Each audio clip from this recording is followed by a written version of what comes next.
is it's only summer league, so let's overreact anyway. It's a little bit of deja vu, JD, because the last game we were talking about the outstanding play of Quentin Grimes and Miles McBride, and today against these Hawks in a revenge game. Yes, they weren't there, but they remember. The Knicks rookies would look no further than to the three ball because Quentin Grimes was back in his bag, 6 of 12 from downtown. Miles McBride, 5 of 8 from downtown. And they would never look back, man. Knicks coasted in this thing from beginning to end, wire to wire, victory, 104-85. We didn't have to hear about the Sharif Cooper stuff because Miles McBride took care of him, made quick work out of him. Cooper had to quit this game. And then in the end, look, IQ delivered, hit a couple of clutch buckets, and put the lead back up to 14, man, and that was a wrap. Knicks win, 104-85. Summer league over, and we look forward to training camp, man. KnicksFanTV Live, presented by Manscaped. CP JD Sports Talk in the building. JD, first rule of Summer League is it's only Summer League, but let's overreact. This is the last one. Knicks finished 5-2, or 4-2, sorry. In the Summer League, got the extra game, played the most games in the Summer League. They cheated us out of the championship, but that's neither here nor there. How you feeling, bro? Feel great. Overreaction continues. Let's go. I feel vindicated. We got our revenge. Yeah. So now we can chill. You know, Facts. I know we lost in the playoffs, but we got it back today. We got it back in Summer League. We clapped back. And now, hey, the rivalry is tied. The rivalry is tied. Oh, bro. Real talk, man. You know, it was a great night. Love the way they finished Summer League and the performances by the young rooks, by the draft picks, kind of solidifying, where they were selected, giving confidence to the coaches, to the fan base, to everyone. So let's, I look forward to tonight's show, and let's start overreacting. Well, let's start overreacting. And it's a little more of what we saw on Saturday, man, because I started off that show really talking about the fact that, just really looking at the guys that we brought in terms of the goals that this front office had, in terms of, again, it wasn't the superstars. We didn't get that superstar player, but they tried to build this team or add to this team shot creators, pull-up shooters, within their means. They didn't necessarily overspend. They didn't reach too far, and they try to get some guys who could create their own and who could pull up. And once again today, we saw that with Grimes and McBride. The game starts off, Grimes hits a three-pointer, hits another three-pointer on an and one, misses the free throw, and then gets the rebound and hits another three. So Grimes starts off the game on a 9-0 run by himself. You had McBride come in. He's playing Cooper end to end, shutting him out of the game. It was just beautiful to see. And then McBride's offense started coming around. He starts killing it. So it was just great to see, man. What'd you see out of both of these guys today? I'll tell you one thing. They are making Leon Rose look good about what Plan B was. I tell you that thing. Started with the front office. Their performance so far is making Leon Rose kind of feel good about the decisions they make. As we mentioned before, I thought they had a plan A, and it was Trey Murphy or Trey Mann, either or both of them. And they went with Grimes at McBride, and they are rewarding him with that decision. And tonight, I thought that, with McBride, started with McBride, I'm loving this kid more and more because you can tell that whenever he looks at who the opponent is, he's going to zero in on whoever he needs to defend. He's going to take some of these matchups personally. Full court. And it looked like he took tonight's matchup personally. They said that Cooper wasn't feeling good. Well, CP, we untapped a new talent. We drafted a guard that's going to make other guards, get sick. That's We've right. never had that Sick before. to his stomach, man. So Cooper all of a sudden didn't feel good. I think McBride didn't make him feel good, and the Hawks just said, "All right, it's not your night. Let's just let's close it out for the night." Yeah. And I'm excited about McBride's defense. It continues our talk about you're gonna have to find a way to give Yeah. him minutes, Gonna have to find him and minutes. with Grimes, you mentioned the way he started the game. He's had this little habit, to start games. It's like he makes his first shot. He makes the first three. And man, you talk about ending strong. You talk about having confidence. CP, this might be, at the beginning of the summer league, we've been talking about McBride getting minutes. Yeah. Grimes might be is making another. Grimes said, "Hold my beer." Facts. Because he is making a conversation himself about getting minutes. And man, this Knicks team is gonna be pretty good this season, I think. Yeah, and what you like about both of them is that they just play within themselves. They stay aggressive, but they're not forcing it too much. You know what I mean? Especially with McBride, he's just very poised, very patient. Waits for the screen. He knocks down the mid range. That's his game. He shoots the three when he has it. He had 4 dimes today. I thought he made the right play in facilitating out of the pick and roll. Picked up Cooper from full court, as you said, plays with that chip on his shoulder. How about the inbounds play when they got it to him on the baseline and he yammed it on Cooper? I think that was when Cooper had to sit. I think at that point, Cooper said, "Coach, I need a breather, man. Send me back to Atlanta because I'm just not up to speed with the level that this guy's playing at because McBride was just too intense for him." And one of the encouraging things, as we've continued to say, is that they drafted 2 guys that are both good, have displayed good rebounding skills and great defense. So as young men, it doesn't seem like even when they have a difficult night offensively, it is going to affect any other categories out on the court, and especially their defense. So Tom Thibodeau has to be excited about the weapons that he has at his disposal in the event that you have injuries or things happen in the season. This Knicks team has answers, and we've talked previously about making trades or doing this or doing that. There's no need to do that anymore, at least for this season, or at least to start the season, because this Knicks team is pretty deep. Got to embrace that depth, man. Have to embrace that depth, no doubt about it. With Grimes, he was hitting the three from every spot on the court, bro. The corners, top of the key, the elbow. He could not miss. 6 of 12 from downtown. You mentioned the rebounding numbers again with 6 boards tonight.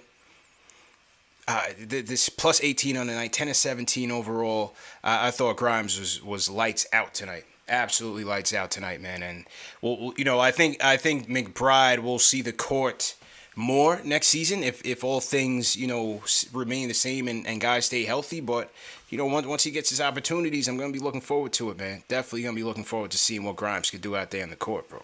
Yeah, and listen, it's a 82 game season. Yeah.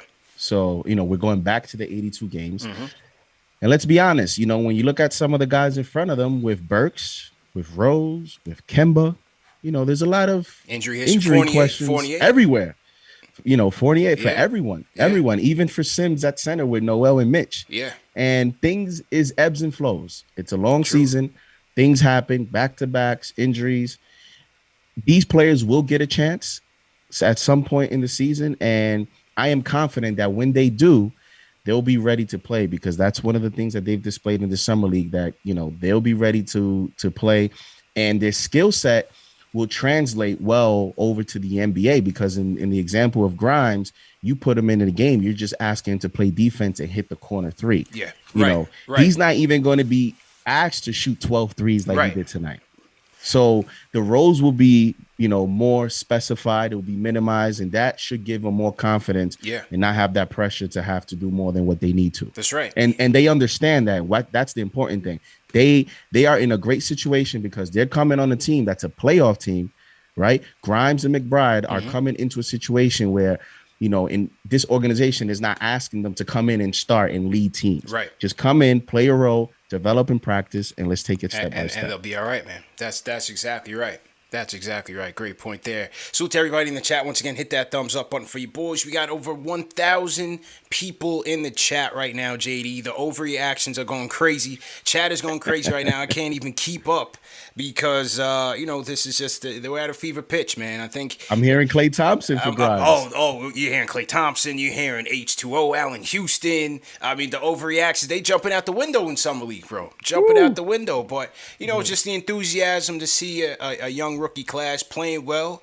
And as you said, displaying some of the skill sets that we think should be able to translate even as rookies, next season. When it comes to defense, when it comes to spot up shooting, they're going to have stick Grimes in the corner threes all day. They're going to have McBride pestering opposing guards. He's going to do that. So just those little things alone, they'll be able to help this team when they get their opportunities. And the crazy thing is, that's just 2 draft picks. Yeah. They still have have 2 other draft picks, one that's going to go overseas and another one that we'll talk about later. So it just goes to show you what looks like right now to have been an outstanding plan B from the front office. 100%. I want to shout out Junie Gyllenhaal for the super chat. They say, with Kemba, Rose, Burks, and Fournier, if this is who McBride and Grimes are as guards, where does IQ and his poor decision-making and shot selection land? We just talked about this, bro. We just said they were gonna trash IQ. So rightfully so. Let's get to IQ today. Came back from the groin injury. 14 points, 6 rebounds, 7 assists, 3 of 18 from the field, 3 of 14 from 3. What you think about IQ tonight? You know what? It might surprise some. And I was telling you this behind backstage, CP. I thought if he would have made some shots, people might say tonight this could have been his best performance in terms of the point guard role. It wasn't perfect, and he had 7 assists, but he could have had more assists. He had a play in the third where he had a perfect pass to Sims on the center 3. Sims missed the shot. That would have been an assist. He had another play where he missed the 3, got the rebound on the fourth quarter, and he had a hockey assist where he passed it to Grimes. Grimes passed it to Selden. Selden hit the 3. Quickly doesn't get the assist there, but he created the play. So from a point guard's perspective, I thought he was solid, actually. It's just the shot selection. That is a valid point. Yeah. You continue to want to improve that. But, I just think he has the green light from this organization. I think he has the green light. What I would like for him to do, CP, is the shots that he made 2 threes where he used Sims as a screener and he got comfortable looks. You do that more often. Yeah. Use your big man to create space so that you get better looks at the basket so that your shots are higher percentage shots. That's what I would like for him to improve. I just personally think that this organization has given him the green light. But from a distributing perspective, I thought he was pretty solid. And we talked about that plus minus stat. Well, I'm going to use it to my advantage today. He was a plus 19, even as he went 3 for 18. He had 6 rebounds. And only 2 turnovers in 30 minutes. So, I will say this. If he goes 3 for 14 in the season, McBride is taking minutes. I'll tell you that. And you instigated that, CP, but it's growing some legs here. It's growing legs. Yeah, that's a fact, bro. Look, I agree with you. I think, yes, the shot selection was questionable. He had yet again another rim attempt where he tried to draw the foul and it was just kind of like a prayer type of layup, and it was just just real sloppy, and he could have just taken it with force and drawn the contact and maybe gotten the layup, but he was looking for the bailout by the refs and didn't get it. We know that they're not going for that anymore, so he's got to make those adjustments. So the shots were questionable. Second half, I thought he settled in. As you said, he fed off for the Sims picks. The defenders were ducking under the picks. He was making them pay, and he hit a couple in the fourth that pretty much opened it back up to seal the game. So I thought his shot picked up a bit better in the second half. First half it was very shaky. As a facilitator, I thought he did fairly well. He caught Sims for that monster Gotham lob. He caught Obi on a couple slip screens. He had the touchdown dime to Grimes in Yep. transition. Had another one into Grimes in transition with a bounce pass, fed Grimes on the run. Grimes hit Yep. the layup. I thought Quickly did fairly well pushing the pace and getting the offense going. And then in the third quarter, when the offense was really flowing, he accounted for some assists, but also some hockey assists, as you said. Yeah. So, another night, I think, what do you have, 6 assists tonight?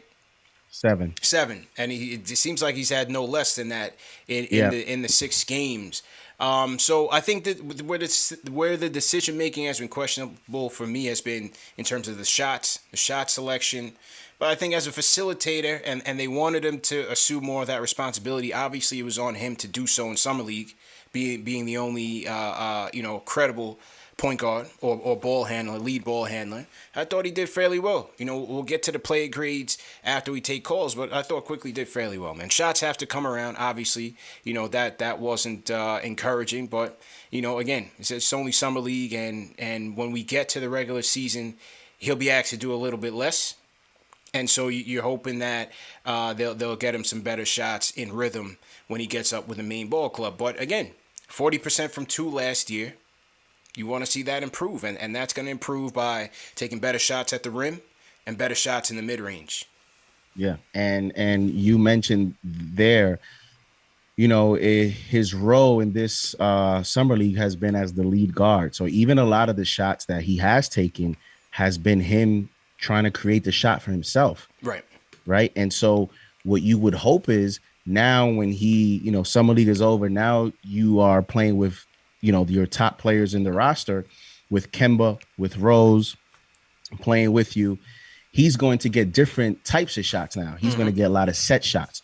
So you hope that change will result in higher percentage shots and in, shots going in than what he's doing now in summer league, where he's creating a lot of shots. I don't think we've seen a lot of times during the summer league in all the games he played where you could show me more than maybe 2-3 shots where he was wide open and he got the pass and he was set shooting. Yeah. A lot of his shots were him trying to create it for himself, and that's not going to be his role in the season, I would expect, right, unless he's like hot in a game and then he's taking over.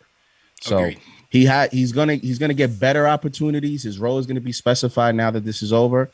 But I will say he does have a little bit of pressure to hit shots because his role is going to be now to make those shots, because if he doesn't, McBride may steal minutes, and all it's going to take for McBride is to come in, get an opportunity, take advantage of it, and then Tibbs is going to definitely, have a lot more trust in McBride playing out there, even if he's a rookie.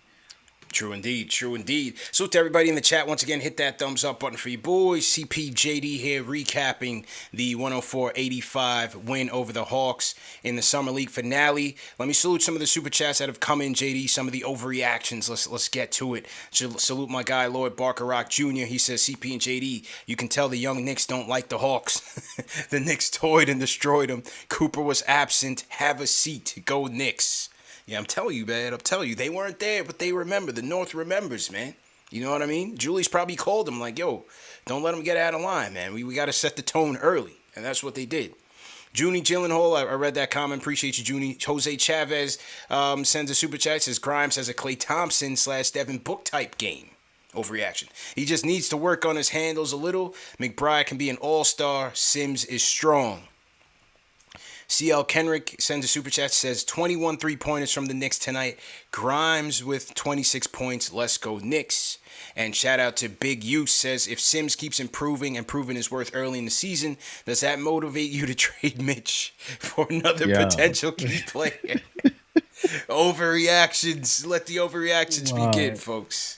I mean, why go out there with the Knicks starting lineup, right? CP, we got one right. We got one here. Grimes is an all-star. We can trade. We got Dwight Howard at center. So let's just trade the starting 5 and let's go with these guys. Just get it over with, man. 6 points, 13 boards for Sims tonight. 1 block. Hey, he's been steady, man. He's been steady. Got to the free throw line. Drew some contact. So that was good to see. He had the monster alley-oop in the first quarter. We had Channing Frye talking about, reminds me of a young Channing Frye. I say, Yeah. yo, stop it, fam, stop it. That's my Shout guy, out though. to Channing him. Frye was hilarious on the He was telecast, man. He was hilarious. hilarious, hilarious. Now, yo, Sims look good, man. Like we've been saying these past few games, the fundamentals are there. Sets excellent screens, which is it's one of those things that you don't factor in when you're watching games. It's like when you think about guys like Taj. One of the things that Taj does very well is setting screens. And when we Hmm. talk about getting separation from people in the league, and it's very difficult to do, especially in the playoffs. You're not just gonna blow past a guy. You're not just gonna bully ball past a guy. Setting those screens are very important. They started creating those screen assists and things of that nature, trying to calculate those type of things. But I think it's very important, and that's a good skill that Sims has just from a fundamental standpoint. Right. And we talked about, now, how can players like him impress enough in combine workouts or in pre-draft workouts to be able to, in today's modern NBA, mention that aspect of his game. How can you really identify or Hmm. quantify that in a practice? That's something that you have to see it in a game Right. so you can see the type of spacing that he creates. And that lob that he received, that dunk, if you look at the replay, he was on an island by himself because after he set that screen, the guy just died. Yeah. Yeah. And he Yeah. had the clear lane. And I only think about, what that could do for our guards, for guys like Kemba, for guys like Rose, for any future guards that he plays with. Dwight Howard, one of the biggest values of Dwight Howard throughout his career and why he still sought after even now is that Yeah. is Right. his Right. ability to set hard screens, to be physical, Hmm. to create lanes for the guards. And that's something that you can't even teach. I mean, you can't coach. It's just a natural talent. You can only teach the technique of it so that he can even get better at it. And that dude is strong. Yeah. So, and again, he seems to have a soft touch, hit some free throws.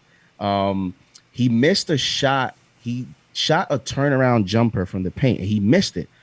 But again, I still thought it was a positive because this guy, although he's quiet, he's showing quiet confidence He's in not his afraid. game. He's not afraid to shoot.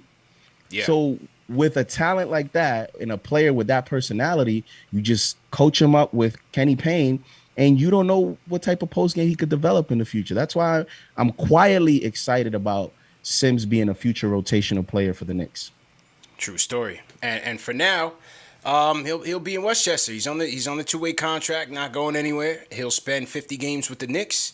He'll be down in Westchester developing. So regardless, of how much playing times he gets with the main roster, Sims will be here developing. So that's an encouraging sign. And again, you never know with Mitch's injury history. Noel as well has questions in terms of his durability. You just never know. Hope for everybody stays healthy, but you just never know. So Sims, another good night for Sims. Obi, 11 points for Obi, 4-12 from the field, 1 of 4 from downtown, 9 rebounds, 3 steals. Probably it wasn't his greatest game, but I think overall, I was encouraged with his play in summer league, man. Just encouraged to see him get his confidence up, get his legs under him to kind of push him into training camp. They said Julius called Obi the other night, just telling him how much he needed him on the team, so trying to boost his confidence even further. And I think Obi's really going to give us a lift off the bench with the second unit next year. I agree. I think that's your takeaway from it is exactly that, is that he had the opportunity to play a lot of minutes. He averaged over 32 minutes, I believe, this summer league. And so, you gave him an opportunity to be a leader. When he asked for the ball throughout the summer league, he got that. And he got the opportunity to make mistakes, to be aggressive. And that's a process in itself. Again, I know it's only summer league, but he never received these type of minutes at any point last season. True. So you want to give him that opportunity now, because even in preseason, if you really pay attention, a lot of these coaches in preseason, they don't necessarily play a lot of these guys over 30 or 40 minutes so much, just because since you're so close to the season, you kind of want to go into the season with health, have a healthy team. So this is the opportunity now to Play him as much as you can. He's a young guy. And I think I'm just ready now to see him play with Kemba. I'm Yeah. ready to see him play with Rose. I'm ready now to Yep. see him play with everyone else because, as I mentioned, even in this summer league, he necessarily still didn't play with that playmaking point guard that he will have the opportunity to play with now in training camp. Seems like he was trying to get the three ball straightened out as well.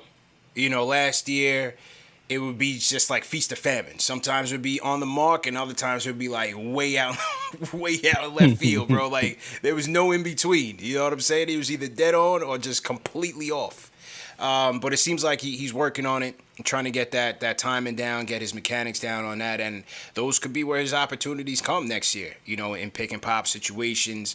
Hopefully, there's more of him attacking the basket. But they had him in the corners last year, and so hopefully, obviously, if that's his opportunities again next year, you hope that he's just a bit more efficient from downtown. But I want to see him taking advantage of the mismatches when he has it in terms of attacking the basket and in terms of being in the post. Last year it didn't see he couldn't even post up some guards last year, and that was a bit discouraging. So hopefully he gets a little bit more strength and the confidence to take it when the mismatch is there. Yeah, and I still think he's still trying to find himself in terms of what type of player he's going to be. In terms of having a balanced game between shooting the three, understanding when to post, understanding when to pick and roll, like that whole package of moves. I think he's trying to understand, when to pick his spots and what to do at certain points of the game. And I think that's why I want to see him with the veterans. And, there's some stuff that he still needs to improve. At times, he still looks a little bit out of control. Yeah. As I mentioned, he got caught in the air on one drive. And I personally think, as I mentioned to UCP, that was a product also of Sims being on the court, where the paint was the one where he tried to dunk bit. on the dude from the free throw off the pick and roll when he tried to dunk on the dude. I was like, yo, Obi, come on, man. Like, it wasn't there for even, you, fam. Even if he had the clear lay, I don't know if he would have dunked that. Yeah, like, come on, fam. It's just not there. There was like three guys in the paint, bro.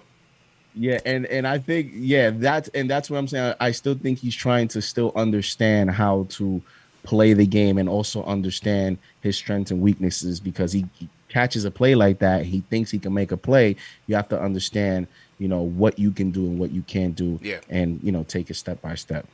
True story. Before we get to the phones, I want to once again salute everybody in the chat. Let's get those likes up. There's 1,600 people in here. Hit that thumbs up button for you boys. Hit that like button. Let YouTube know this is the #1 show for the fans, by the fans. KnicksFanTV. Welcome to all the Knicks fans, all the Knick haters, all the Hawks fans. I know some of you guys are in here as well. We know that there is no Hawks fan TV, so you come here to watch and get a listen. And if you're listening to Knicks won 104-85, it really wasn't a game.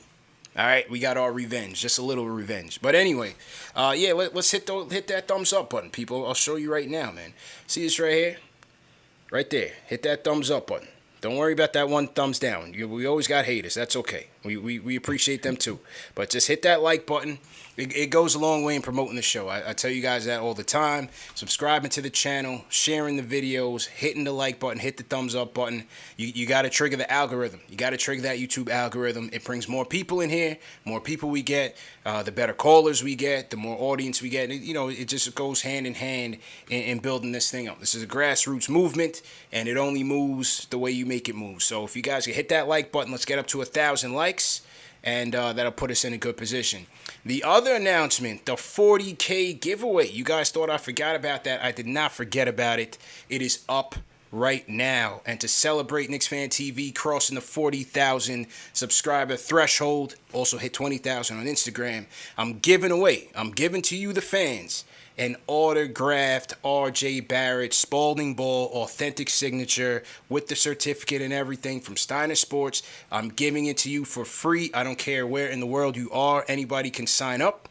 Go to KnicksFanTV.com right now or after the show, and you'll see the pop-up. The pop-up will come up. You sign up. There's additional ways that you can win. By subscribing to YouTube, subscribing to Instagram, all those things, you can increase your chances to win by doing so. And we will announce the winner on Sunday's show, Sunday's edition of Knicks Fan TV Live. We will announce the winner. So just go to KnicksFanTV.com and sign up for the giveaway. All right, to the phones we go. JJ from Brooklyn. JJ, how you feeling, bro? Yo, what's good, fellas? What's going on? How you feeling, man? Good, man. Good.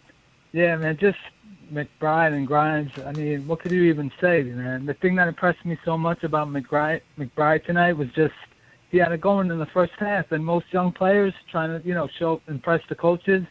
He would say, okay, I'm going to go for 30 or 40. He didn't even really attempt shots in the second, in the third and fourth quarter. So to me, that says a lot about him. He's like, I'm just going to do the little things. I'm going to defend, make smart plays, and let other guys, just score. And I just love that they're both two-way players, man. Like they both defend. The thing with Grimes, he's a little better creator than I thought. It's not like nothing crazy. It's kind of like, straight line creating. But it's not that terrible, man. Just the way they did these two can just both shoot the three and just two-way players. Yeah. I hope they get minutes because, they deserve it. Like you guys were saying with Rose and Kemba's, injury, history, they could miss time, and Noel and Mitch.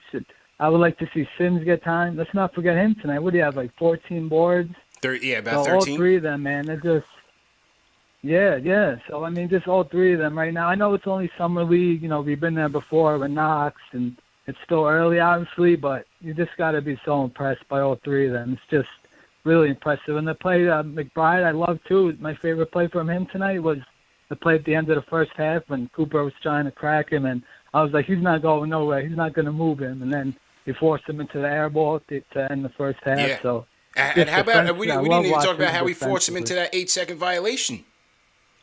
Forced Cooper into the 8-second violation, McBride.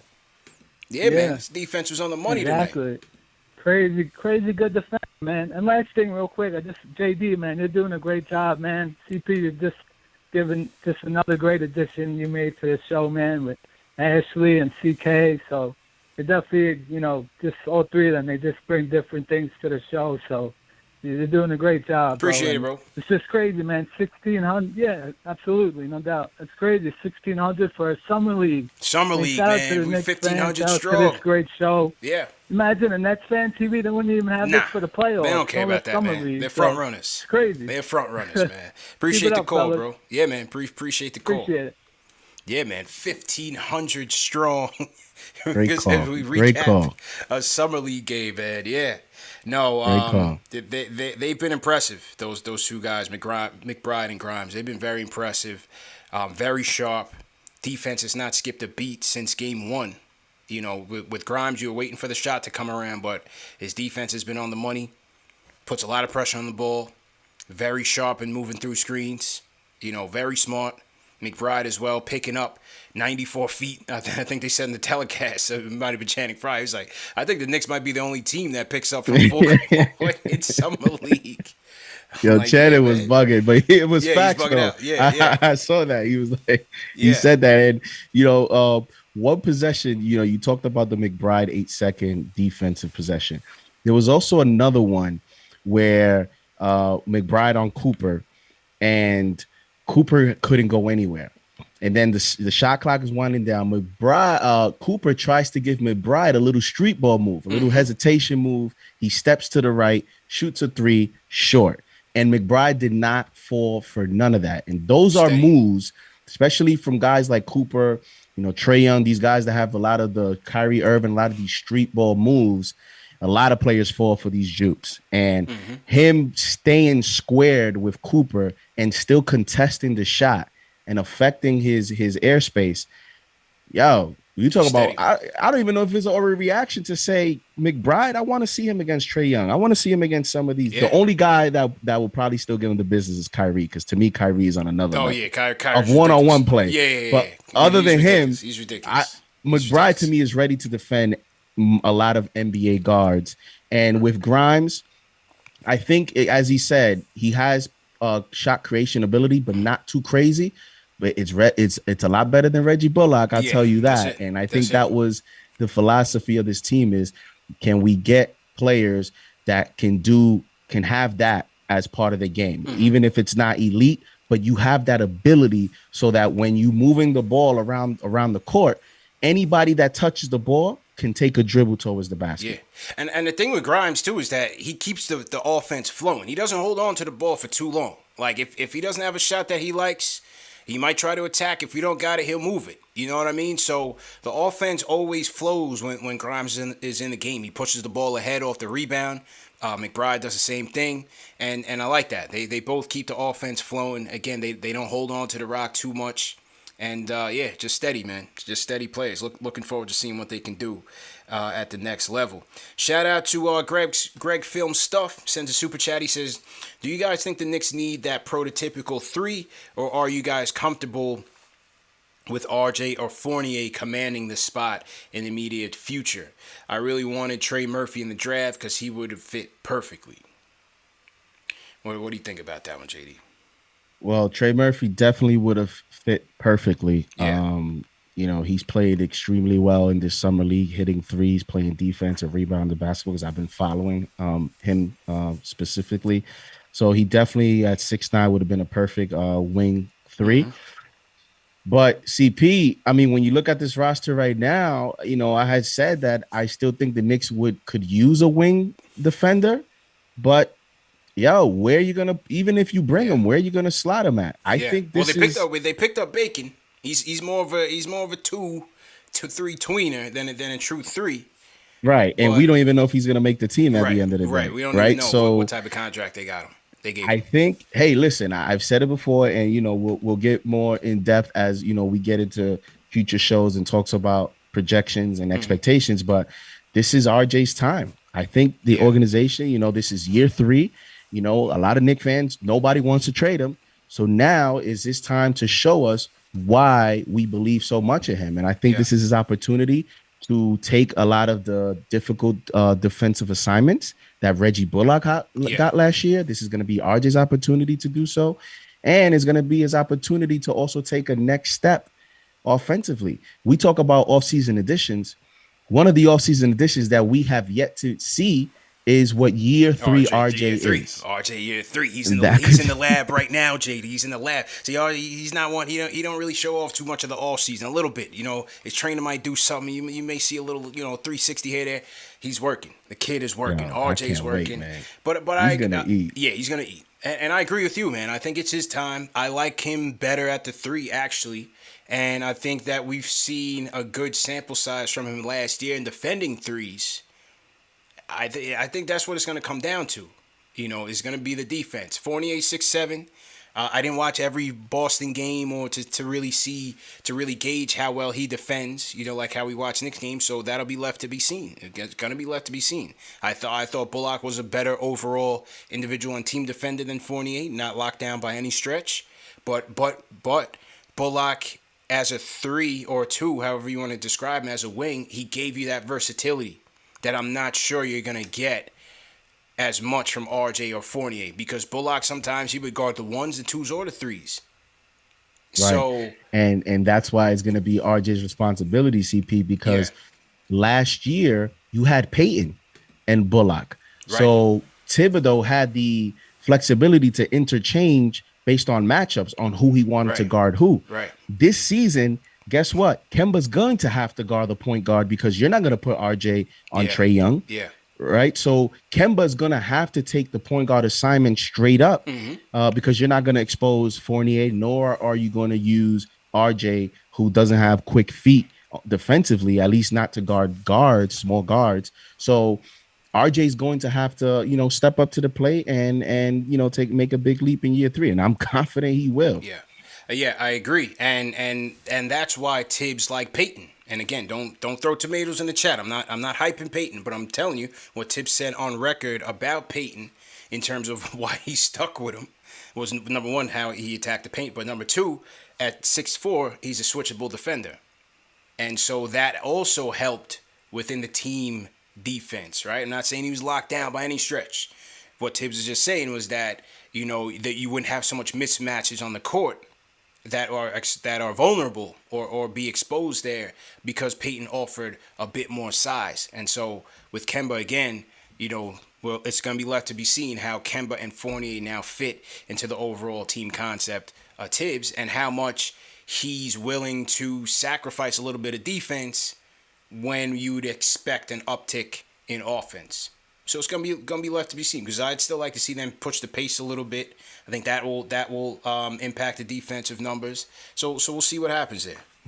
CP, as soon as you said Peyton, tomatoes Oh, started. the They don't even tomatoes are care flying. what you The said. tomatoes are flying, man. I threw them to Alley, man. I threw the chat to Alley.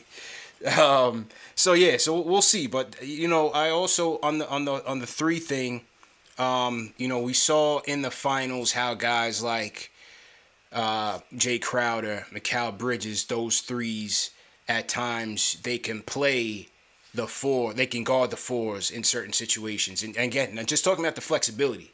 It's gonna be interesting to see how we go there with the Knicks and whether we have that. I'm just not so sure. So you may have to keep guys in their natural roles. You may not have the versatility as some other teams have in terms of how they use their three in certain situations. So it'll be left to be seen. But great question by Greg Film Stuff.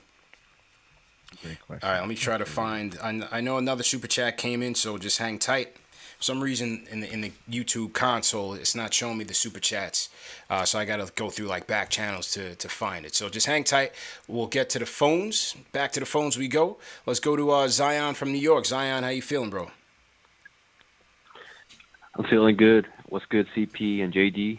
How you feeling, Can you bro? guys hear me? Yeah, loud and clear, man. You're on. Yeah. So this is Summer League, so I got to overreact. So Let's while I go, was man. watching the games, This is the show to I've been overreact, thinking bro. Let's about- get it. Yeah. I've been thinking like, yo, is McBride and Grimes, are they the next Splash Brothers, or are they the next Clamps Brothers? Because The they've been Clamps knocking Brothers. down threes, I like that. Let's go. knocking down threes, locking up the guards. When I saw Grimes hit 3 threes in like 2 minutes, and Yeah. Deuce been hitting like 5 for 6, like 5+ threes in the last 3 games. So, yeah, I've been loving what I'm seeing from them, and it's just so amazing to see how they're both ball hogs on defense. Yeah. Like, they love playing defense, and their defensive instincts are just through the roof. And yeah, I'm super excited to see how they're going to develop under Coach Tom Thibodeau, and I really hope that they can be put into rotation and at least get some experience, because one thing that I didn't like about Tibbs is that I feel like he didn't play the rookies as much.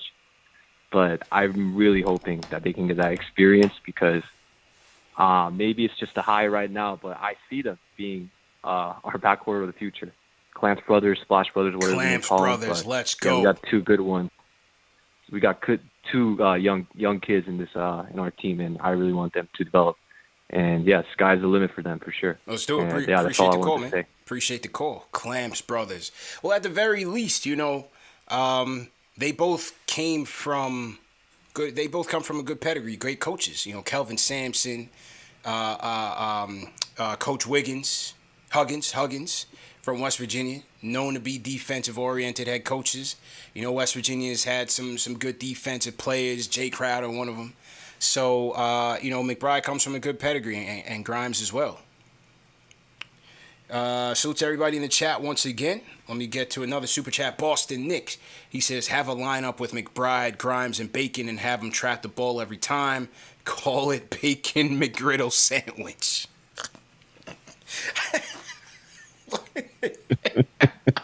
That's a good one. Yo. I'm gonna go to the store and ask for that, and I know they're not gonna know what I'm talking about, but I'm still gonna do it. Let me get a bacon McGriddle sandwich. Does McDonald's still make the McGriddle? I stopped eating McDonald's a long time ago, bro. But do they still make? I remember they had those McGriddles, man. Do they still make those? I don't know. Now I'm buying Happy Meals for my son, so I used to go, too, but I don't even know anymore. Yeah, I've been buying Happy Meals for my son and whatnot, but I don't know if the McGriddles are still on the menu, man. I'm not so sure. I haven't given up on fast food though. I've been Chick-fil-A since Chick-fil-A's been open up in New York. I've been giving them my money instead. Your Chick-fil-A over the chicken sandwich from Popeyes? Yeah, that Popeyes is. I mean, they might as well just give you a salt shaker, like just in the middle of the sandwich. Yo, it's just too much salt in them Popeye sandwiches, bro. I can't do it. I take one bite, your blood pressure goes through the roof. Like, bro, why do you need to put 1,000 milligrams of salt in the sandwiches? It don't need to. It's not that serious, man. It's too much, bro. I agree. I agree. Yeah, I can't do it. I just can't do it, man. It's just OD with the salt, man. But I've had it before. The Popeyes one is all right. It's decent. All Well, right. which one would you put over? Which one would you rate, the Popeyes or Chick-fil-A? Probably Chick-fil-A. Yeah, I would probably say Chick-fil-A. Yeah. I'm going Chick-fil-A. I've only tried the Popeye sandwich when they got that hype and When it they was got the like hype, yeah. sold out. Yeah. I only tried it once because I went twice, and both times I went, they said, come back next week. I said, wow. I just waited till They OD. the hype, died down, and then I went and got it. And I said, after all this hype, it wasn't that serious. Yeah. I had it one time. It was all right. But I just go with the spicy deluxe from Chick-fil-A. Give me one of every sauce that you have. I don't care if it's brand new. Just give me all of it. And that's the thing with Chick-fil-A. They never get skimpy with the sauce, bro. You know what I'm saying? Chick-fil-A, send CP a check, man. Yeah. I'm giving them way too much hype right now. Way too much hype, man. But man, they're very liberal with the sauce, man. I remember back in the days, some McDonald's, man, they used to try to charge you like, oh, that'll be 10 cents for extra. I'm like, yo, just come on, man. I already paid extra for the supersize, bro. Y'all trying to kill me right now. You know what I'm saying? Yeah. Yeah, remember the supersize? Yeah. All right. We went way off course, man. But it's summer league. We overreacting. All right, back to the phones. D from North Carolina. D, what's going on? Hey, CP, what's good? JD, what's good? What's good? It's good, bro. Hey, first thing, I'm happy with everything that's going down, but I want to clarify two things. One, I wasn't throwing a oop last time for them to trade Obi. Mm-hmm. I was actually trying to block that shot. Okay. I don't want them trading Obi. All right. But two, I'll admit when I was wrong. When I said the other time that we should have probably grabbed Cam Thomas instead of Grimes because he's proven to be a better fit. I like the way he's playing. I guess those texts from Anthony Hardaway and what's his name was they helped him out from Allen Houston. Yeah. So, the text that he got.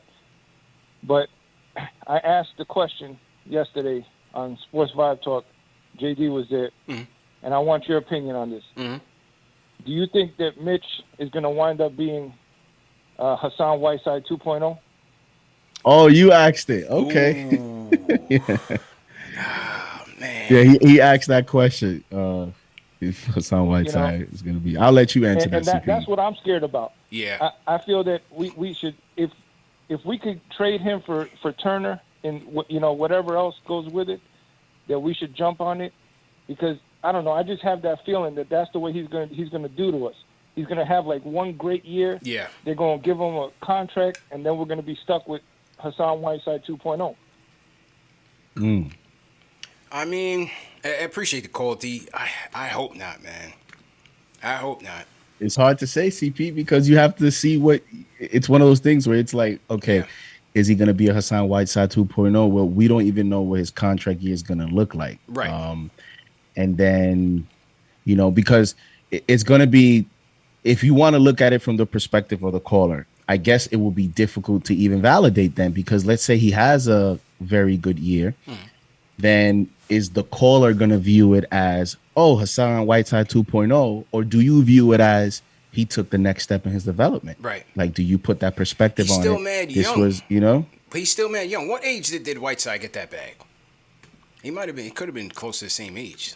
Let's take a look. I don't think he was that young because he was out of the league, I think, or something like that. Then he came back. He might have been like around 27 or something like that. Let's do some research here. Okay. So yeah, but see, Whiteside was putting up numbers though. He was putting up some good numbers when he got that bag. Yeah, I know he was averaging a double-double, and then he was getting even with a double-double, he was like leading the league in blocks. Yeah, 2016, Whiteside was averaging 17, 14, and 2 blocks. The year before that, 14, 11, and 3 blocks, 3.7. Yeah. Whiteside was getting it in for Miami them 2 years. He was getting it in. 2016, he signed a 4-year, $98 million contract. Right, he was getting 22 a year. Mitch ain't getting that. 32 years old today, right? Which means what are we, 2021? So you're talking about 5 years ago. So he was about 27. And he got 22 in 2016. So how much would that be worth now? How much would that be worth right now? Mitch isn't getting But that. here's the thing. I will say, Hassan Whiteside's questions, even coming into the league, were motor Right. and desire to be great. Right. And with Mitch seems to be more like maturity. I think So it's a little bit of the same, bro. And then not to cast any aspersions on him. That's my guy, you know that. But from what I reported last year, that was a little bit of the concern there. You know, we just got to see. Is he Whiteside 2.0? I can't. I don't It's know if too he's early, man. Whiteside 2.0, but I guess the caller's using Whiteside as the template Yes, example. yes, But yeah. I think he is more thinking along the lines like, I just don't want this guy to explode, get the bag, and then just totally disappear, go Right. back to immature Mitch and just not, Nah, I don't see that. I don't see that. I don't see you that. know?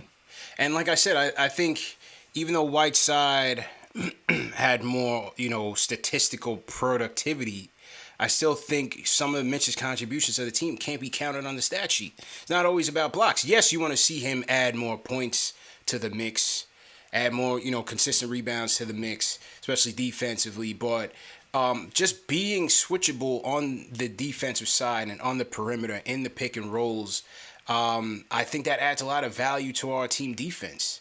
Being around the boards offensively, his offensive rebound percentage was at the top of the charts in the league when he was Yeah. healthy. The most, I think the most underrated aspect of his defense is his ability to contest perimeter That's a players. fact.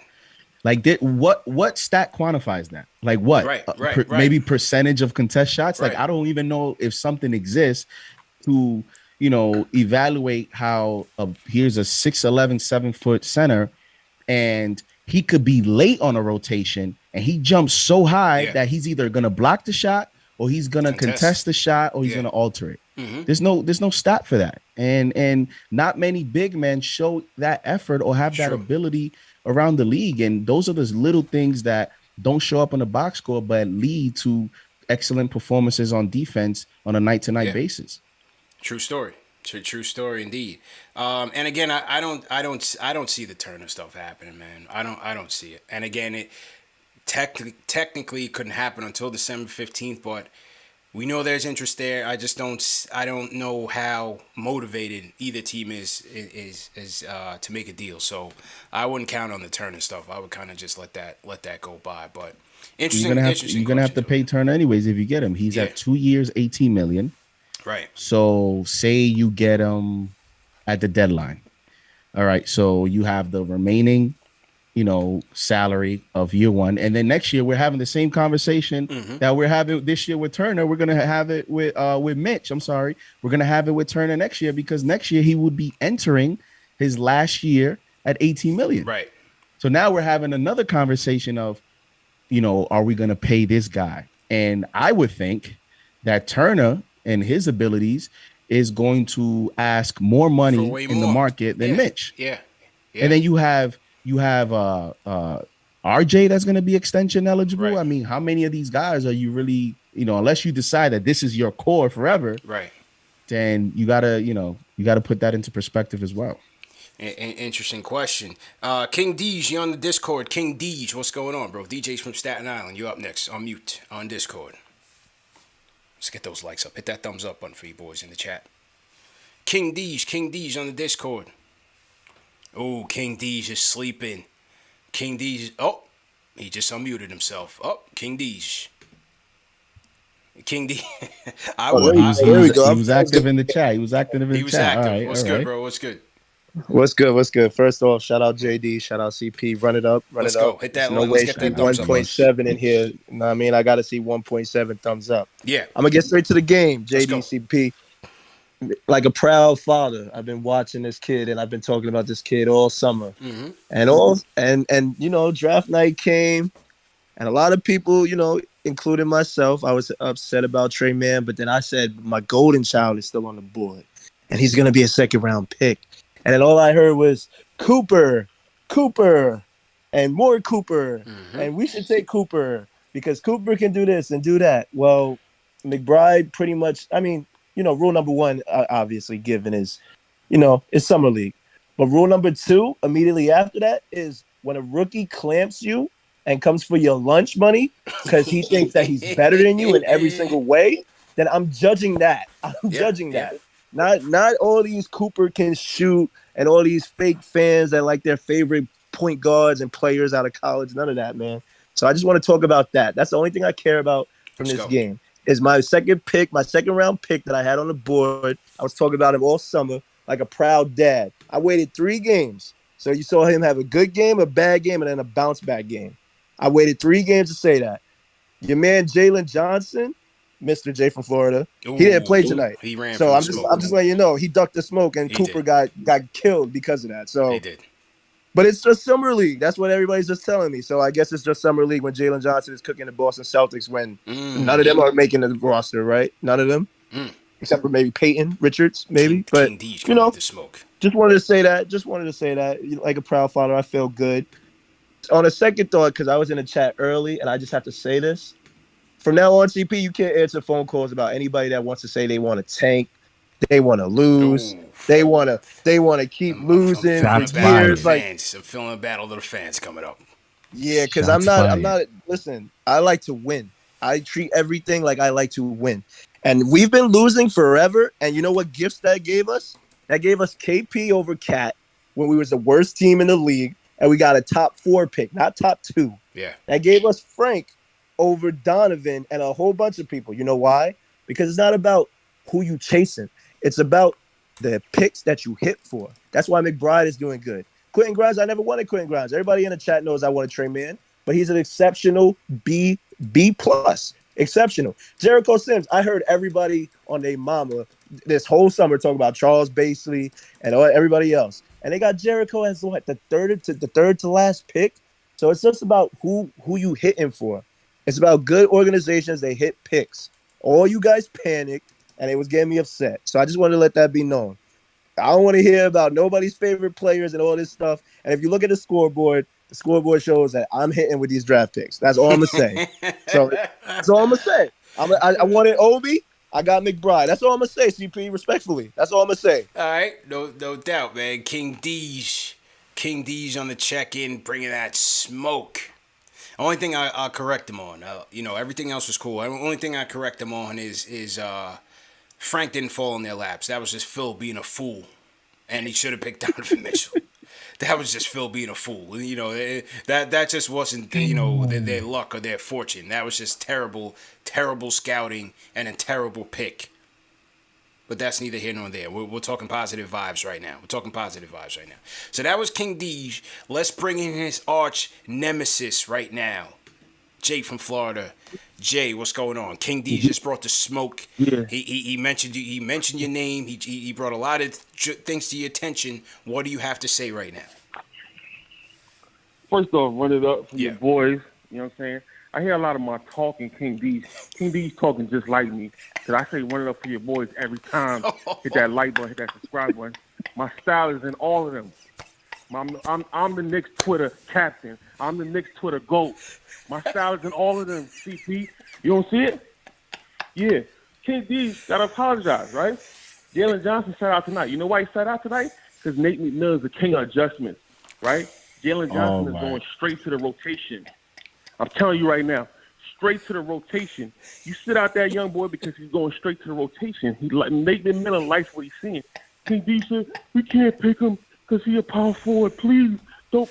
King D don't know nothing about no drafting. Nothing. This year I said Moody. I said Cam Thomas. I said Johnson. Your man Wise was like, yo, this guy knows he's talking about with the draft. King D knows nothing about basketball. Okay? I'm not even talking about King D no more. I'm done. Right? Because he's an amateur. He probably turned a Knicks fan in 2005. October 94, I've been through the mud with the Knicks. The mud. Listen, here's my thing, CP. Right? I want to say I like this combination. CP and JD, I like this combination because it's real basketball talk. Salute. Right? Mm-hmm. JD brings real basketball talk. Salute, brother. No hate in my game. Vegas says 40.5 wins, right? CP, what's your number? How much we winning this year? It's the last show until October, right? How much we winning? Man. JD and CP, what are the predictions? Nah, What we win? not. First off, this ain't the last show till October, man. I trust me. We'll figure it out, man. We got content for days, man. We got content for days. Okay. On the spot right now, I'll say 47 if we stay healthy. I'm going 47. I'm going optimistic CP this time. 47. Last year I said 26, and they blew that out the frame. This year I'm going 47, and I just hope they don't let me down. 47. Okay. JD, how much? Where we at? How much we at? 49. I'm write that down right now. Wins? You might as well just say 50. That's a lot, man. I know it's odd, right? Like, might as well say 50. I'm gonna say 49. We just come up short. Hey, your man Tibbs like to play the vest till their knees fall out the socket. I wouldn't be mad at people that say 51, 52 because I just think when you look at some of these teams, you have some teams in the East that could play the season a little bit more conservative since they're projected to be playoff teams, and Tibbs is going to be playing every game to win like it's the playoffs. So Tibbs might steal a few games, and that may be the difference. Okay. How about you, Jay? I think Grimes. You don't want me to say because they're gonna call me. They're gonna throw tomatoes at me. You're gonna get the tomato squad on me. I don't even want to say it, man. I'm saying 30, 37, 38 wins. All right, I'll write it down. 37, 38 wins. So, and what seed? What seed does that come out? What seed? That sounded like a play-in. What were the standings last year? I think so. In an 82 game season? I think so. That might not even be playoffs. I think it's not going to gel how it needs to gel. I think somebody might get hurt with Tibbs constantly applying pressure. I don't want to be a downer, man, but I think 30. I think we're still going to make the playoffs. We're going to make some noise. I'm hoping for 45, 50 wins, but okay. I don't know, man. Tibbs is Tibbs, man. Tibbs is Tibbs.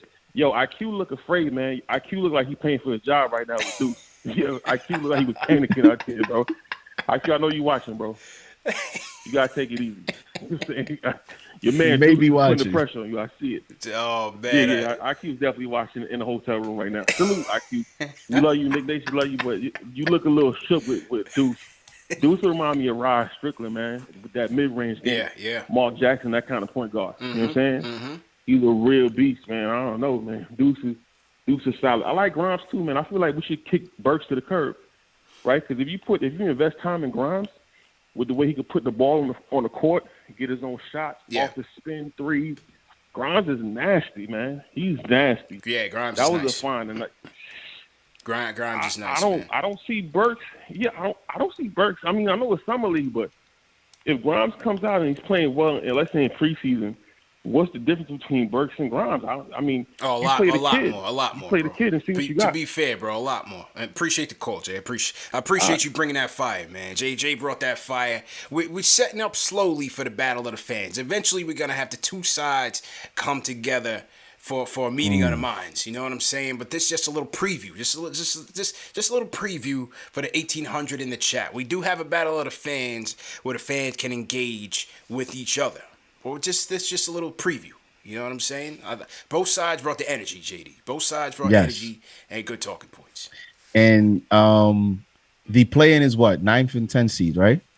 7 through 10. 7, 8, 9, okay, 10. 7 through 10. But in terms, so the earliest you can go is 10th spot. Yeah. Okay, so the last two seasons, not counting last year because it was a 72-game season. Mm-hmm. The last two 82-game seasons, if the Knicks do in fact wins 37 games, they won't even get to the play-in. They will be exactly the 11th seed based on history of records. So interesting.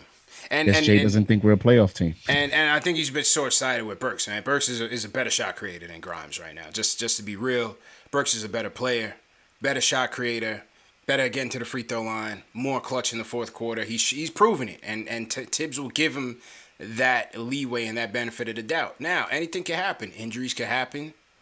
You know, ineffective play could happen. Who knows? Who knows? You just never know, man. And you know, knock on wood, hope nothing happens. But yo, with COVID still around, guys could be going in and out of their COVID protocol this year. We don't know. We hope not.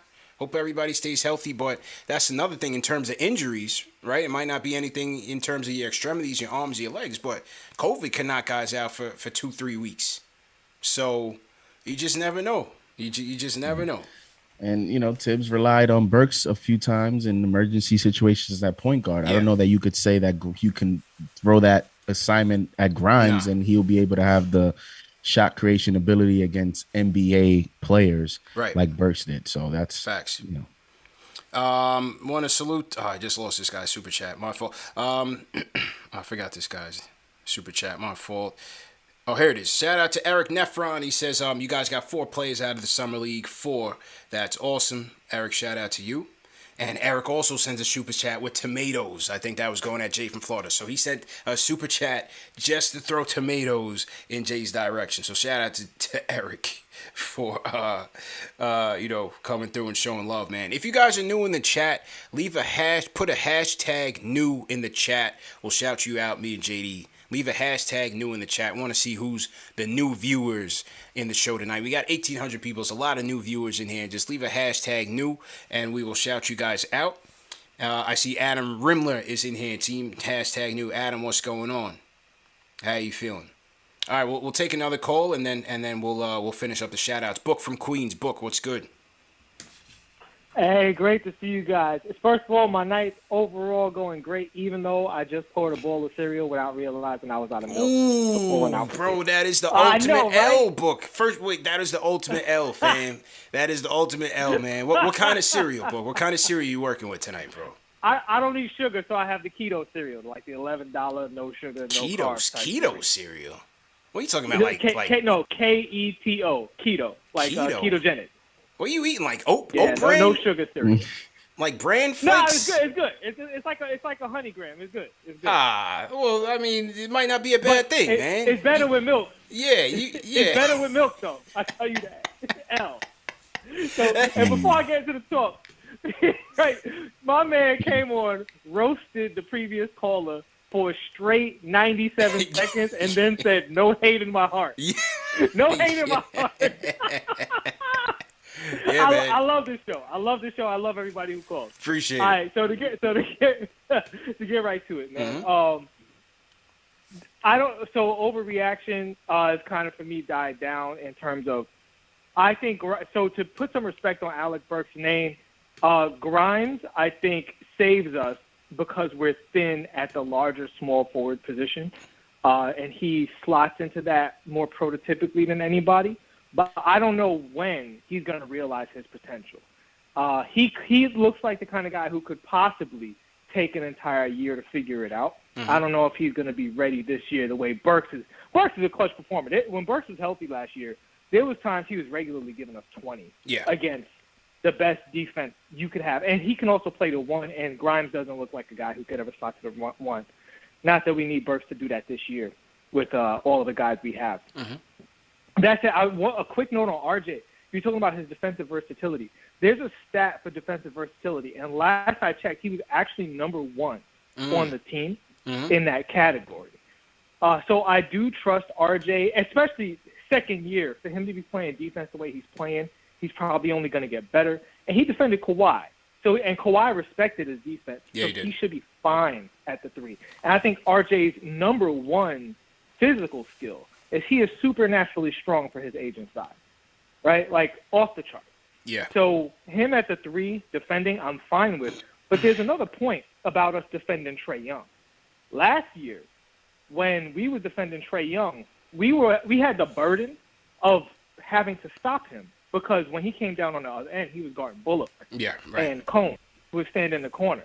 This year, he got to guard Kemba Walker or R.J. Barrett. Mm-hmm. That's a different story. Right? So I don't even think he's going to be schemed against Fournier because Fournier is a bucket. But the thing about RJ, and to bring up the dark name of Elfrid Payton, my least favorite play of the entire year last year was RJ had, it might have been Peyton Pritchard or somebody like that in the post, and he's yelling for the ball. Give me the ball, give me the ball, give me the ball. Froze him. And Elfrid's like, oh. He throws to him, right? And so Elfrid Payton gives him the ball, runs to the corner, and Elfrid's man beeline over to RJ. Like Elfrid wasn't even in a uniform. He just completely ignored Elfrid Payton and doubled our 20-year-old like he was Kobe Bryant. Yeah. And that was the tape fist slamming on the desk, get this man off our team moment for me. Even though I think Elfrid catches a lot of heat, but that was I think that play was the frustration of Knicks fans kind of happening in the space of 15 seconds. And we don't have to, RJ won't have to deal with that. So if he gets mismatched against Trey or Fournier gets mismatched against Trey, if Trey's cooking us, we could cook him back. And sometimes that's the best answer you could provide. Sure. Right? Sure. Absolutely, so man. And, the last. Mm-hmm. Go ahead. Okay, so I was going to leave you guys with a question. Mm-hmm. So McBride, for me, has started a mini backup quarterback controversy, and I think we can all see it because he can guard 1 and 2. He appears to be a pure shooter. And just eye test out of everybody in Summer League on our team, I'm talking about rookies, right? Obviously, Toppin and Quickly, great players. Quickly proved last year. Toppin looks like a freak out there against these Summer League players. But eye test, McBride jumps off the screen to me. Just everything. His poise, pulling up in the three, pulling up in mid-range, passing the ball, catching and shooting, defense. The kid is a monster. And I honestly, if I was just saying who's our best rotation, I have to think about it now, him versus Quick. But I think in our current situation, they'll both get minutes because of guys resting. Yeah. Rose ain't trying to play 15, back-to-backs, October, November, December. Like, these guys are trying to rest. Kemba might need some extra time. We don't know, right? So that should be fine. But my question to you guys is, having watched the Summer League now, what do you now know or suspect that you didn't know or suspect before? And thank you as always. It's a good question. Appreciate the call, Book. What do I now know that I didn't? That you didn't expect out of the two rookies? I'll probably say I didn't think that they would be as maybe NBA ready as they've displayed. Because McBride, I know Grimes was actually projected to be in that 25 to 29, 30 range, especially going to some of the contenders. But I still didn't think, especially the way he's played of late, that they would be players that we would be talking about potentially getting minutes day one. So I think that's what I've learned from their performances. Yeah, I think based on the scouts that I've had on the show and the people we've spoken to over the weeks leading up to the draft, and then we did the court vision with my guy Alex Amarante on both these guys. I think what I learned about them and what I've seen is pretty much on par, in terms of McBride, right? Obviously the defense, and Grimes, same way, the defense. With McBride, the three-point shooting. They both shot 40% from three in college. With McBride, the lack of pressure on the rim. Doesn't attack that much. How many free throws did he have in this game? None. Had none. Doesn't attack the rim that much, and that's been evident in Summer League. Grimes as well. He had, I think the game before this, he was a bit better. I think he got to the line a couple times, maybe over 5, but that was also on display. His lack of pressure on the rim in terms of offense. But other than that, I think based on the scouting reports, they've played. As advertised. As advertised. Honestly, they played as advertised. Now, it seems to me as though it warrants them getting some playing time at the next level. But let's see. Let's see what happens in the preseason, and let's see how the coaching staff feels about it. So yeah, I would say in terms of surprise expectations, watching them and based on what I've heard from and learned from the people that have been on the show, it's been pretty spot on, bro. It's been pretty spot on. I guess if I had to pick. Because it's like you mentioned, they've displayed all that was said on their scouting report. And I think that's why actually when the first few games, I think that's why a lot of Knicks fans were, a little concerned with Grimes, the way he started, because it was like, wait, I thought he's supposed to be a sniper. Right, he's supposed to be a shooter. I thought he's supposed to, you know what I mean? And he started off a little slow. He looked a little slow. And so that, gave some concerns, but the way he finished kind of sort of goes back to him coming as advertised. I guess if I had to pick one, I'm actually, the way that McBride has hit some of these 3-point shots, I know that he made a big jump from year 1 to year 2. He was 31% year 1 in West Virginia, 40% year 2. So he showed a big improvement, but still, at the NBA level with the NBA distance three, hitting contested NBA 3-point shots is a whole different story than hitting 3-point shots in college versus the zone. Yeah. And so I think, he was 5 of 8 today, 5 of 8 again last game. At the way that he's hitting the 3-point shot from all over the court, I think that has actually surprised me so far. Interesting indeed. Let me salute some of the. You get back to the hashtag news. Salute to everybody in the chat. Once again, hit that thumbs up button for you boys. 1,800 in here on the check-in. Let me salute Alex Ortiz, team hashtag new. JBM Legacy, how you feeling? Hashtag new. I'm seeing a lot of people saying dry cereal. They going that book. Book, man, got to get right with the keto cereal, man. Book ran out of milk. Somebody got to get Book some milk, man. Alex Ortiz. Shout out to Alex Ortiz. Who else we got in here? JT Reddick sends a super chat. He says, salute KFTV. Great summer league. This is going to be an interesting season with the depth. Let's hope those guys' games translate to the league.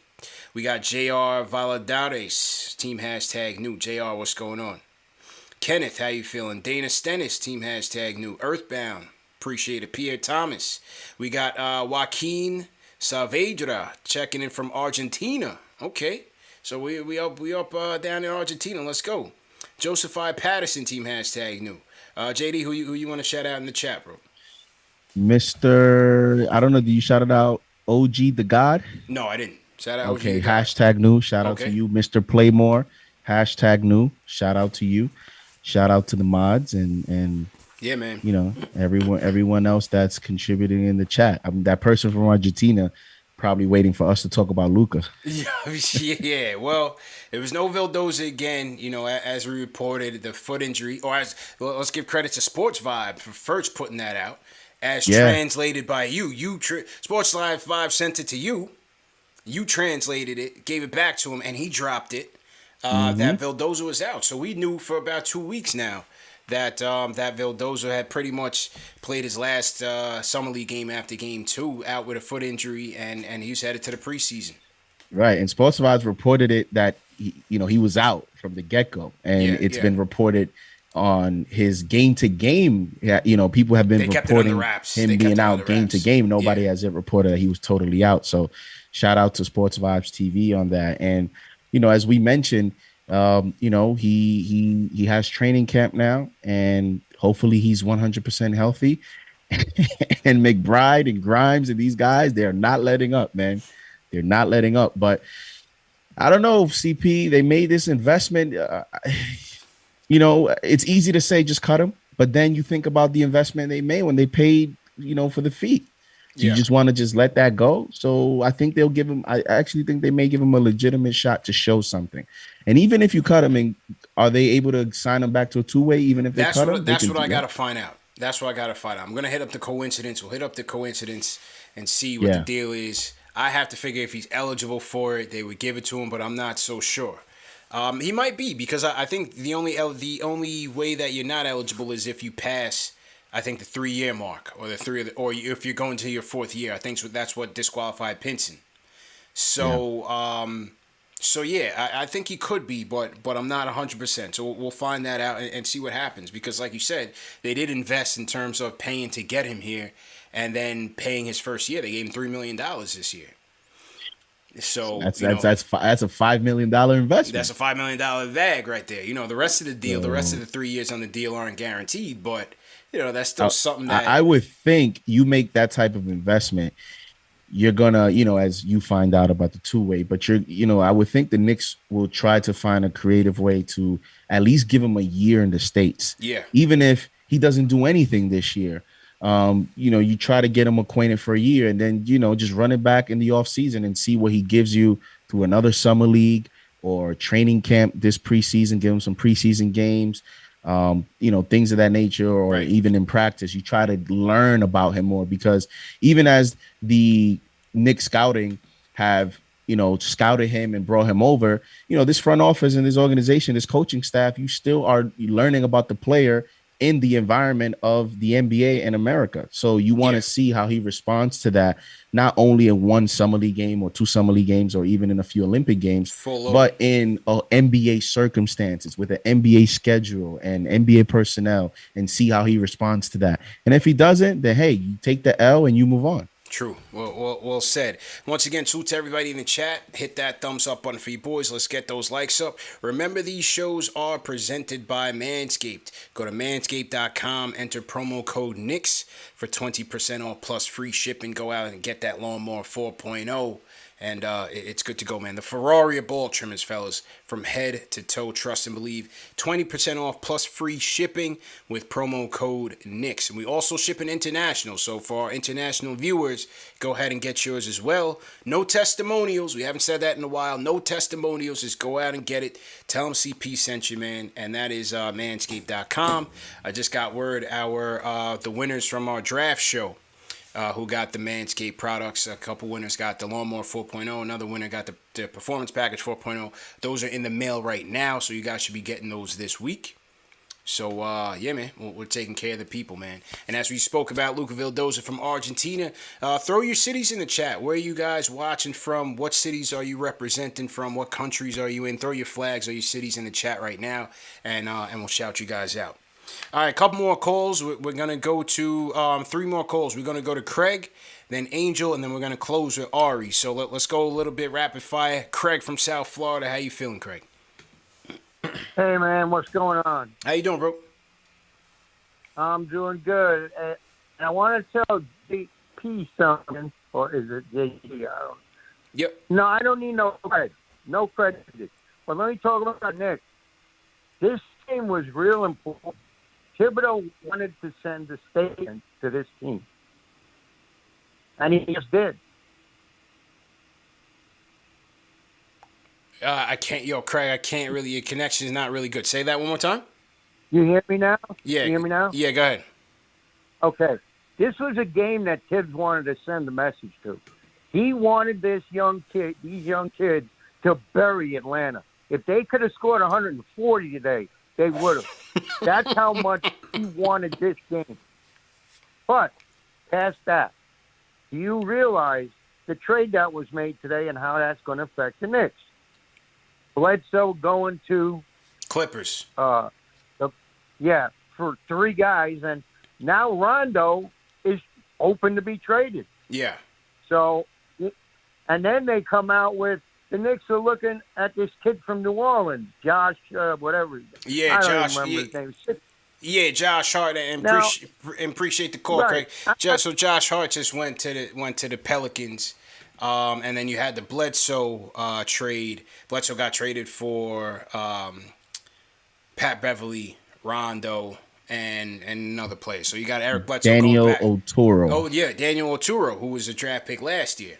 Yeah, center. Yeah, he was another guy Knicks Nation was in love with, man. Knicks Nation was loving some Daniel Oturu out of Minnesota. Yeah, because he averaged like 11 rebounds. And so out of Minnesota. So, but yeah, Josh Hart did re-up.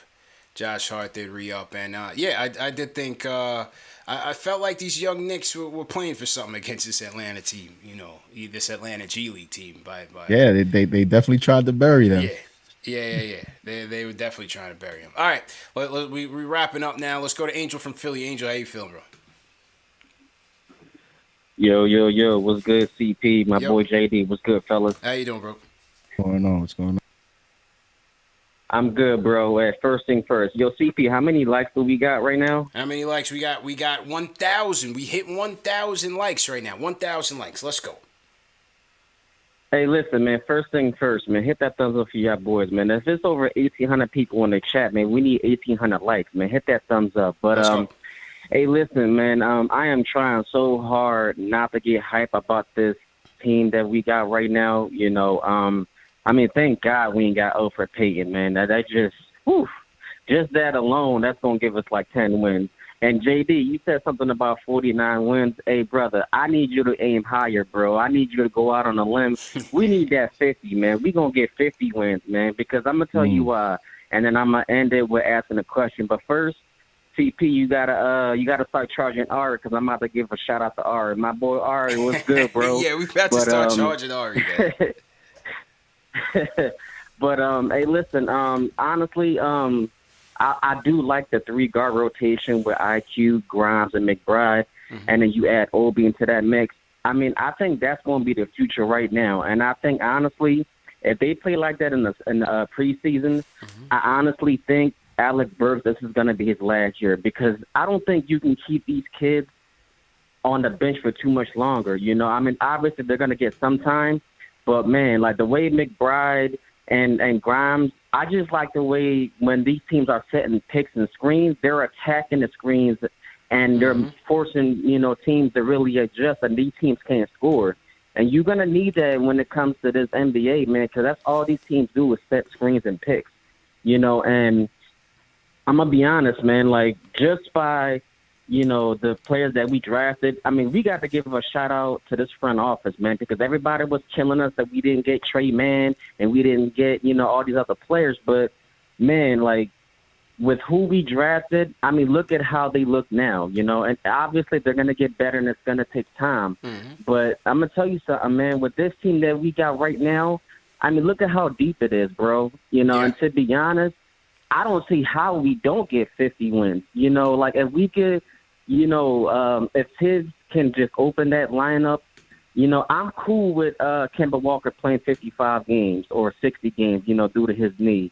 And the same thing with Rose, because obviously you want to keep them fresh for the playoffs. But if these kids play like this, I don't think we're going to lose anything. And a lot of these teams, they don't have a bench like how we do.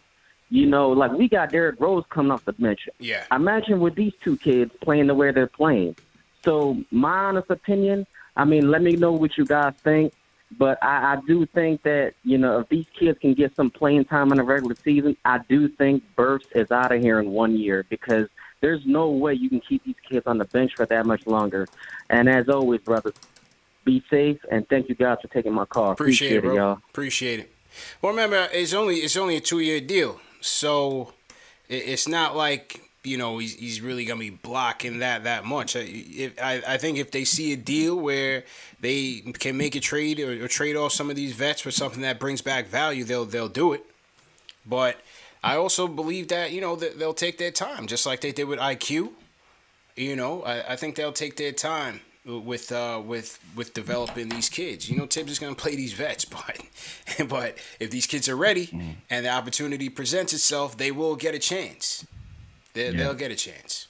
They've gone this far. They're either going to continue to build the way that they've, you know, slow and steady, or, you know, hey, you know, some of us may not like to hear it because we, you know, and I do too, we get attached to homegrown players, but they're also stockpiling potential assets. And, you know, at the end of the day, the goal is to win a championship. I'm attached to the trophy at the end of the day. That's what I want. That's what we all want. So, you know, they are building themselves to be in a very good situation. That's a fact. All right, let's close it out with Ari. I wanted to do Summer League grades. Let's save it for Sunday, just for the interest of time. We'll save that for Sunday and wrap Summer League up that way. Let's go to Ari to close out the show. Ari, how you feeling, bro? Hey guys, what's going on? I'm good. How are you guys doing? Good, bro. What's going on? Not much. So, yeah, I mean, listen, first of all, number one, Channing Frye is just a national legend. I love that guy. They should replace Richard Jefferson and put Channing Frye on, honestly. He was amazing. But, listen, you know, how can you not like what happened in that game? Apparently the Knicks made 21 threes, and that was more than the team has ever made in history of the Knicks. They made more threes this game. So, you know, I think all the rookies played well. And listen, you know, obviously the first rule of Summer League is this is Summer League. We know what happened with Kevin Knox. But what I will say is this, you know, McBride looks like an absolute steal. But I will say, I mean, the person who was guarding him today was like 5'10". Like the competition he's going against in the Summer League, especially at the point guard position, this guy's going to have to lace it up against Kyrie Irving, Russell Westbrook, Damian Lillard, Donovan Mitchell. Like, I think we just need to pump the brakes with him a little bit. Like I'm very happy with what I see with him. You know, he looks great. He looks like a steal. I think he should be a rotation. He should get minutes, but like, let's just pump the brakes a little bit. All right. Yeah. With Quentin Grimes, What I will say is this: he's a little bit more fast twitchy than I thought he was. Mm-hmm. Like, he's pretty quick, man. I think the problem with him is his handle isn't there. Right. But I think once he gets his handle, he has the fast twitch, like DSJ type fast twitch, to get his own shot. I think once he gets his handle down, his game's gonna open up for him a lot because he can clearly hit the three, and he's quick, man. I watch him; he's really quick. So I just think he needs to get the handle to come along, and I think it'll be good for him. Jericho Sims, to me, I just I love that dude. I cannot believe how athletic this guy is. Yeah. I don't see why. If he was drafted number 10, if he was a lottery pick, like, the perception about him wouldn't be two-way contract or anything like that. It just goes to show you that, like, where you get drafted, kind of like, it's like puts a stain on you. If you get drafted in the second round, you kind of have like an uphill battle because everything he's shown is like he's the most athletic person on the court by far. The Knicks posted a thing on Instagram where it looks like this guy is literally taking off from a trampoline. His chin is at the rim. Facts. All right, and he's only 22 years old, and he can shoot free throws, and he's got some post moves. I think we're sleeping. Like, we're all talking about Grimes McBride. Just because he's the 58th pick doesn't mean we have to sleep on this guy. Jokic was like the 47th pick. True. You know what I mean? Isaiah Thomas was the last pick in the draft. Gilbert Arenas was second-round pick. So don't sleep on this guy either. And then one more thing I want to say is that one of the callers called in, right, and was like, "What did you think we learned? Like, what do you guys say you think we learned from the summer league?" And what my answer would be is that I think we might. Maybe, I'm not 100% sure, but I think we might have enough pieces to move in a trade without having to include R.J. Barrett to maybe make a move at one of the for a star. Everybody's in love with trades, CP.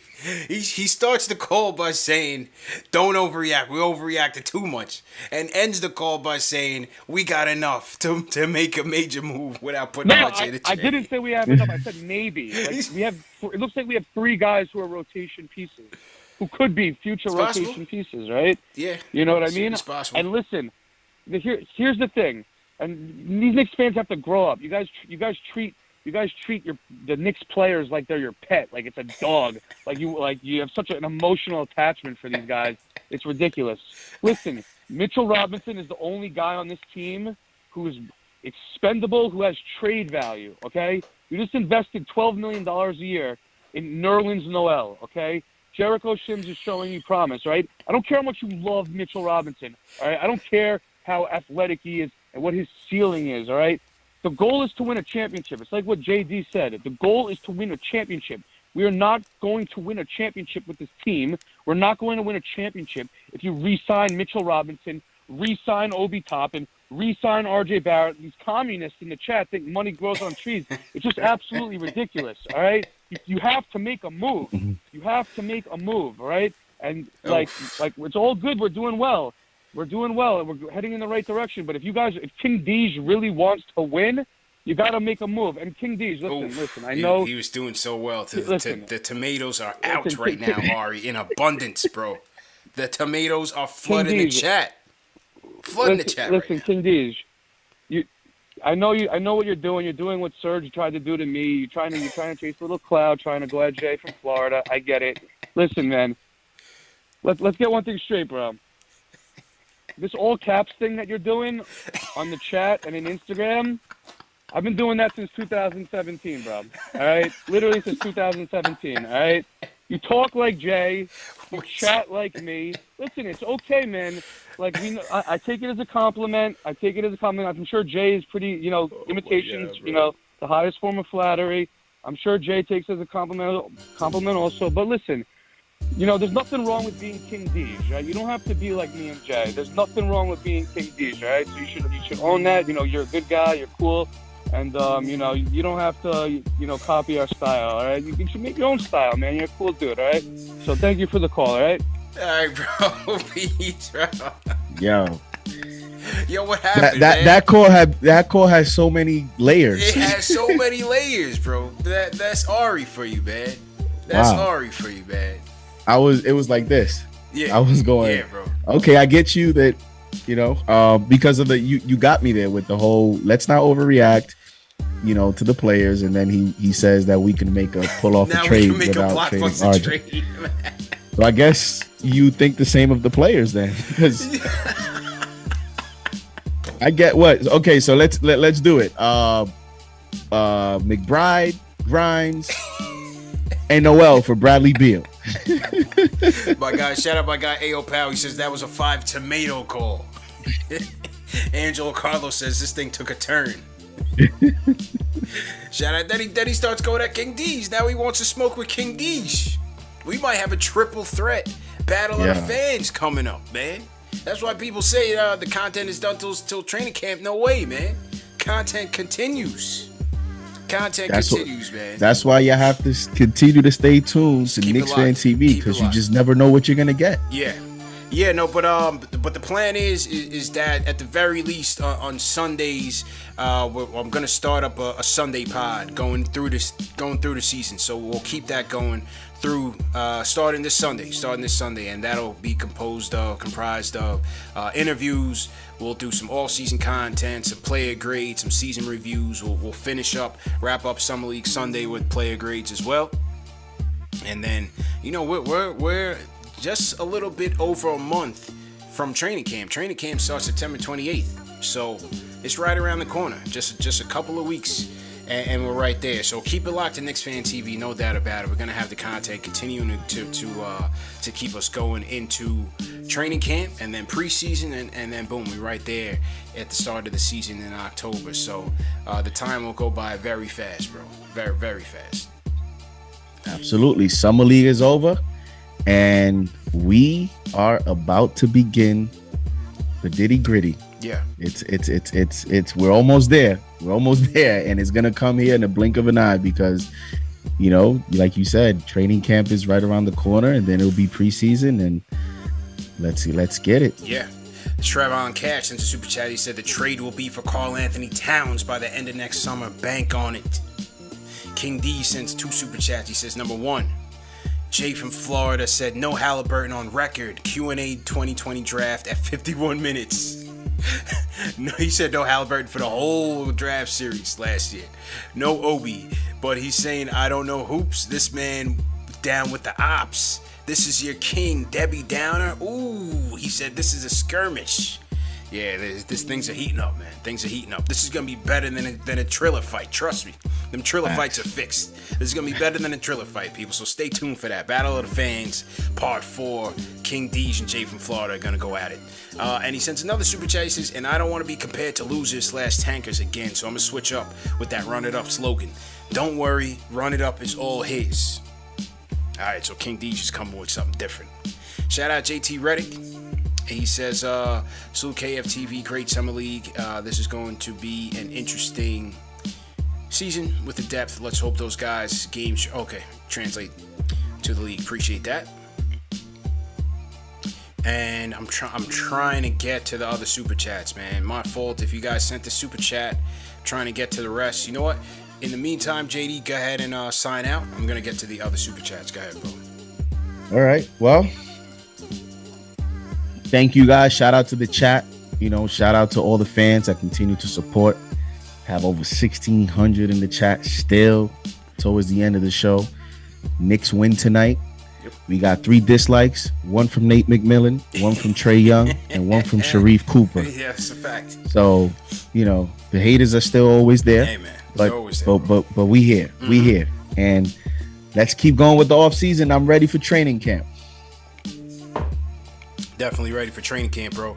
Just let the people know where they can find you, man. JD Sports Talk NY on Twitter and JD Sports Talk on YouTube. Pretty simple. And yeah. Yes, sir. And a couple other things. Number 1, salute to all the mods. Definitely appreciate it. Appreciate all the help. TM Dave. I saw the Shells was in here tonight. Keith Sinclair always helping out above the rim. Appreciate it. King Deej, appreciate it. Ari, appreciate it. Yeah, man, all the mods, everybody who reps KnicksFanTV, everybody who's sharing these videos, hitting that thumbs up button, commenting on the videos, definitely appreciate it. Try to get to all the comments, man. It's so much every show.